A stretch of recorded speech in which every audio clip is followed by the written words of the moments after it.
ಕಬಡ್ಡಿ ರಸಪ್ರಶ್ನೆ. ಕಬಡ್ಡಿ ಆಟವು ಮೂಲತಃ ಯಾವ ದೇಶದಲ್ಲಿ ಹುಟ್ಟಿಕೊಂಡಿತು? ನೋಡಿ, ಇವು ಪ್ರಶ್ನೆ ಕೇಳ್ತಾನೆ, ನೀವು ಉತ್ತರ ಹೇಳಬೇಕು. ಚೀನಾ. ತಪ್ಪು. ವೇದಾಂತ್. ಸರಿಯಾದ ಉತ್ತರ. ಪ್ರತಿ ತಂಡದಲ್ಲಿ ಮೈದಾನದಲ್ಲಿ ಆಡುವ ಆಟಗಾರರ ಸಂಖ್ಯೆ ಎಷ್ಟು? ಜೀವನ್. 7. ಸರಿಯಾದ ಉತ್ತರ. ಒಂದು ತಂಡದಲ್ಲಿ ಒಟ್ಟು ಇರಬಹುದಾದ ಆಟಗಾರರ ಗರಿಷ್ಠ ಸಂಖ್ಯೆ ಎಷ್ಟು?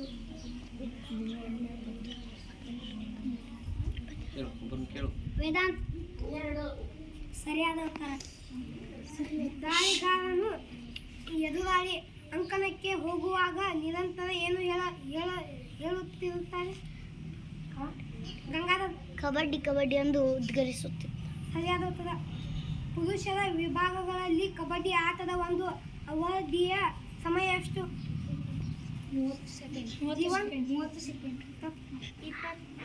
ಸರಿಯಾದ ಉತ್ತರ. ಗಂಗಾಧರ್. 5 ನಿಮಿಷ. ಸರಿಯಾದ ಉತ್ತರ. ಎದುರಾಳಿ ತಂಡದ ಆಟಗಾರರನ್ನು ಸಂಪೂರ್ಣವಾಗಿ ಔಟ್ ಮಾಡಿದಾಗ ಸಿಗುವ ಹೆಚ್ಚುವರಿಯ ಅಂಕವನ್ನು ಏನೆಂದು ಕರೆಯುತ್ತಾರೆ? ಎಲ್ಲರೂ ಔಟ್ ಆದಾಗ ಹೆಚ್ಚುವರಿ ಅಂಕಗಳು ಕೊಡ್ತಾರಲ್ಲ, ಅದಕ್ಕೇನಂತಾರೆ? ಆಲ್ಔಟ್ ಆಯ್ತು. ನಾವು ಮಾರ್ಕ್ಸ್ ಕೊಡ್ತಾರಲ್ಲ ಅವರು, ಅದಕ್ಕೇನಂತ ಕರೀತಾರೆ? ಹೇಳಮ್ಮ. ಗುಡ್. ಸರಿಯಾದ ಉತ್ತರ. ಕಬಡ್ಡಿ ಮೈದಾನದಲ್ಲಿ ಬೋನಸ್ ರೇಖೆಯನ್ನು ಪಡೆಯಲು ಎದುರಾಳಿ ತಂಡದ ಮೈದಾನದಲ್ಲಿ ಕನಿಷ್ಠ ಎಷ್ಟು ಆಟಗಾರರನ್ನು ಇರಬೇಕು? ಬೋನಸ್ ಗೆರೆಗೆ ಕೇಳಪ್ಪ. ಜೀವನ್. 6 ಅಥವಾ 7. ಸರಿಯಾದ ಉತ್ತರ. ಕಬಡ್ಡಿ ಆಟವು ನಮ್ಮ ದೇಹದ ಯಾವ ಆರೋಗ್ಯಕರ ಅಂಶವನ್ನು ಹೆಚ್ಚಿಸಲು ಪ್ರಮುಖ ಪಾತ್ರ ವಹಿಸುತ್ತದೆ?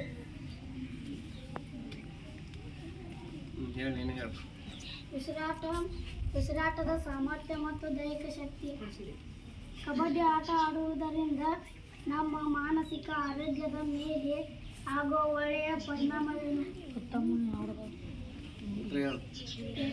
ಏಕಾಗ್ರತೆ ಮತ್ತು ತ್ವರಿತ ನಿರ್ಧಾರ ಕೈಗೊಳ್ಳುವ ಸಾಮರ್ಥ್ಯ. ಕಬಡ್ಡಿ ಮೈದಾನದಲ್ಲಿ ಎದುರಾಳಿ ಆಟಗಾರರನ್ನು ಹಿಡಿಯುವ ಆಟಗಾರರನ್ನು ಏನೆಂದು ಕರೆಯುತ್ತಾರೆ?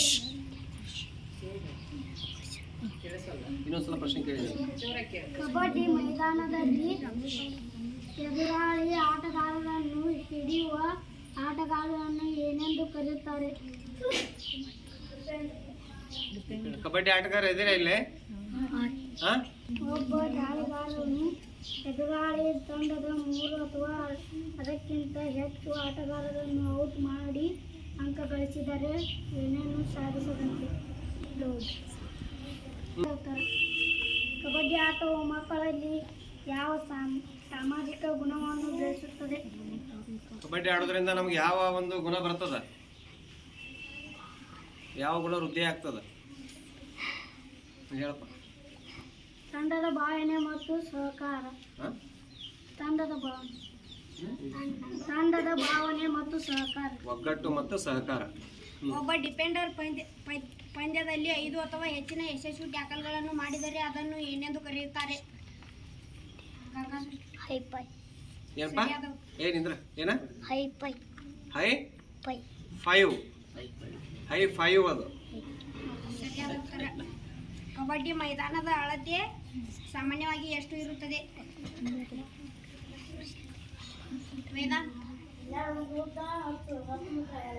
ತಪ್ಪು. 13 ಮೀಟರ್ ಉದ್ದ ಮತ್ತು 10 ಮೀಟರ್ ಅಗಲ. ಸರಿಯಾದ ಉತ್ತರ. ದೈನಂದಿನ ಜೀವನದಲ್ಲಿ ಕಬಡ್ಡಿ ಆಡುವುದರಿಂದ ನಮ್ಮ ದೇಹದ ಯಾವ ಶಕ್ತಿ ಅಭಿವೃದ್ಧಿಯಾಗುತ್ತದೆ? ರೋಗ ನಿರೋಧಕ ಶಕ್ತಿ ಮತ್ತು ಚುರುಕುತನ. ಮಹಿಳೆಯರ ವಿಭಾಗದಲ್ಲಿ ಕಬಡ್ಡಿ ಪಂದ್ಯದ ಮೈದಾನ ಅಳತೆ ಸಾಮಾನ್ಯವಾಗಿ ಹೇಗಿರುತ್ತದೆ? ಸರಿಯಾದ ಉತ್ತರ. ಕಬಡ್ಡಿ ಆಟದಲ್ಲಿ ಡೂ ಆರ್ ಡೈ ರೈಡ್ ಎಂದರೇನು? ಡೂ ಆರ್ ಡೈ ಮಾಡು ಇಲ್ಲವೇ ಮಡಿ. ರೈಡ್ ಎಂದರೇನು? ಹೇಳು. ಕೊನೆಯ ರೈಡ್. ಹೇಳು.